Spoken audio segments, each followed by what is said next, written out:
for naming purposes, you always name a circle by its center.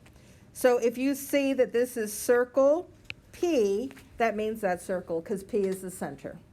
Now let's talk about angles. And this is, you guys are still having a little trouble with finding an angle that when they give you an angle, but you cannot name an angle in this circle angle P because it could be anything. It could be the whole circle, the whole angle. It could be any one of those little angles, okay? So it has to give you 3 letters. So let's say we have angle APC. You take your pencil, you go from A to P to C, and this would be the angle they're asking for. So since you're assuming that any line that appears to be a diameter is a diameter, that means that DC and AE are diameters.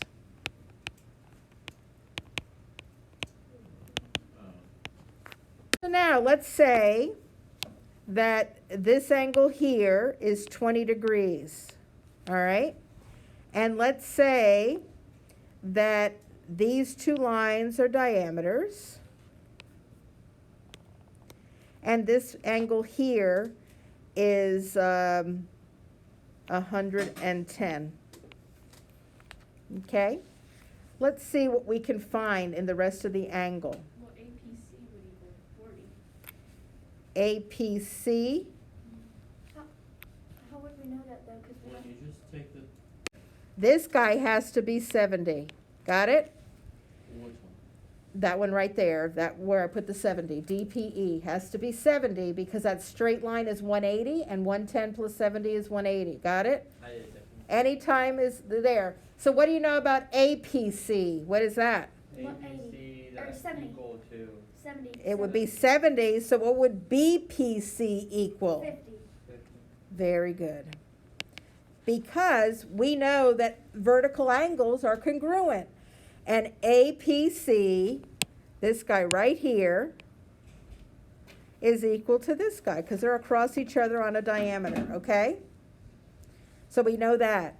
Well, now we know that that's 70. We know that this is 110. Got it?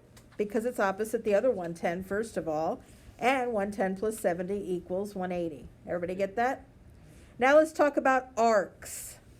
When you see an arc, you're going to see a little like half moon over some letters, okay? So arc BC is right here from B to C. When you see 2 letters, it's the shortest distance between B and C, okay? But let's say they have 3 letters. Let's say they say it's ADC. ADC, this is arc BC, right here. ADC is going to go from A to D all the way to C. Everybody get that? So then, You have to go the long way. You go from A through D and all the way to C. That could be the order. And that would be arc ADC. Want the measurement of BC. What is the measurement of BC? The measurement of BC is 50. Is 50. It's the same as the angle it intercepts. What would be the measurement of arc ADC? What does the whole circle measure? Would be 360. The whole circle measures 360. Minus 50. Minus what?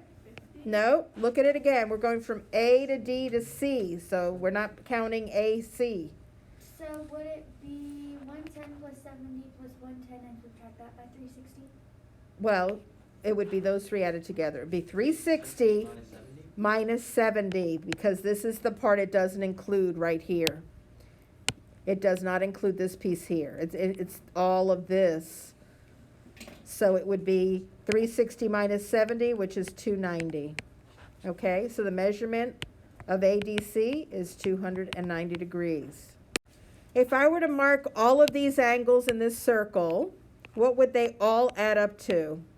At least 360, right? Exactly 360, right? What are the arcs? All these arcs add up to this one, this one, this one, this one, this one, and this one. What do they add up to? 360. That's because a central angle, an angle that comes out of the center, the measurement of that angle is the same as the measurement of the arc that it intercepts, okay? I look at this arc, this angle here, look at this angle here. Let's say it is 67 degrees. It intercepts this arc right here. Everybody see that? This is also 67 degrees. So the first thing I'm going to do is figure out what is angle SVQ. I take my pencil, and if you want colored pencils, I've got some.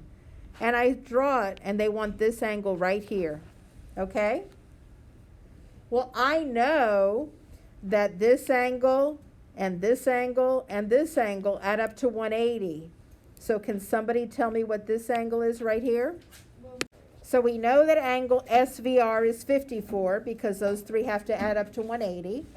And so now we have that it's 118 would be 54 plus 64.